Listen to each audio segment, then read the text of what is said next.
Groom of the Chamber and Groom of the Privy Chamber were positions in the royal household of the English monarchy, the latter considerably more elevated. Other Ancien Régime royal establishments in Europe had comparable offices, often with similar titles. In France, the Duchy of Burgundy, and in England, while French was still the language of the court, the title was varlet or valet.Chamber. In German, Danish and Russian the term was Kammarjunker, and in Swedish the similar Kammarjunkare.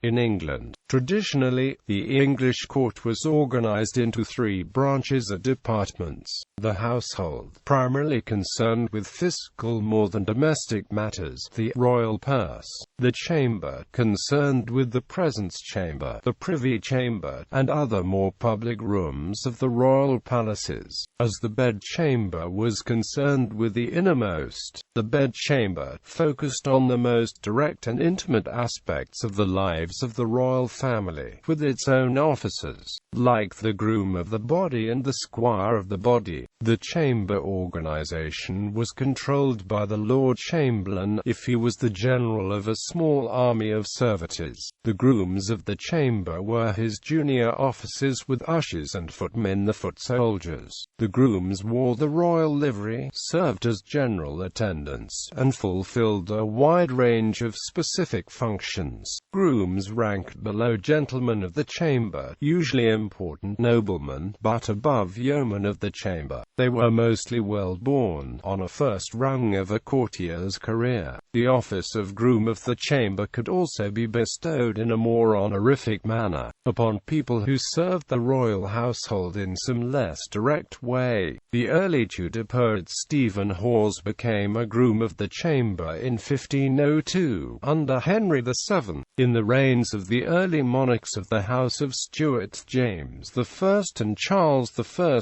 the actors of the King's Men, the playing company under royal patronage, were officially grooms extraordinary of the chamber. They did not usually fulfill the normal functions of the office, rather, they served the king by performing plays for him. Although on busy occasions, the King's Men appear to have acted as more ordinary servants. In August 1604 they were waiting and attending upon the Spanish ambassador at Somerset House, on His Majesty's service, but no plays were performed. They were also turned out to bulk up the household for grand ceremonial occasions. A similar arrangement held for some of Queen Anne's men, including the playwright Thomas Heywood. They became grooms of the Queen's chamber, under the Queen's Chamberlain. On some occasions, Shakespeare, Heywood, and the compatriots wore the royal livery, marched in processions, and played other roles in the ceremonial life of the monarchy. In at least two cases, those of George Bryan and John Singer, professional actors became normal grooms of the chamber, with the normal duties. After retiring from the stage, grooms of the bedchamber were close to the king and were occasionally sent overseas as special envoys to negotiate royal marriages and such. During the exile of James II, a court was maintained by the king in France, and certain of his grooms joined him there. Similarly, during the last years of the reign of King George III, when he withdrew from public life in consequence of his poor mental health, several of his grooms followed him to Windsor Castle, whilst others remained in London to serve the Prince Regent, later to become King George IV. When the monarch was a queen, the positions of groom of the bedchamber were not filled. List of grooms of the Privy Chamber: Stephen Hawes, 1502. William Sharrington, 1542 to 1544. 1660, 1685, 1685, 1688, 1689, 1901. List of grooms of the bedchamber: Charles I, George Kirk, 1625 to 1646. William Murray, 1625, and G.T., 1643.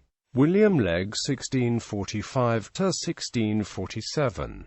Commonwealth. No grooms of the bedchamber appointed. Charles II, James II, William III, and no grooms of the bedchamber appointed. George I, George II, George III, George IV, William IV. In France, the French portrait painter Jean Chloé was appointed a valet de chambre groom of the chamber of the French monarchy in 1523, as was his son François Chloé later. The office could serve as a sinecure to provide a minimum income and social place for someone who enjoyed royal favor. Many noble households in Europe had their own grooms of the chamber, known by various titles.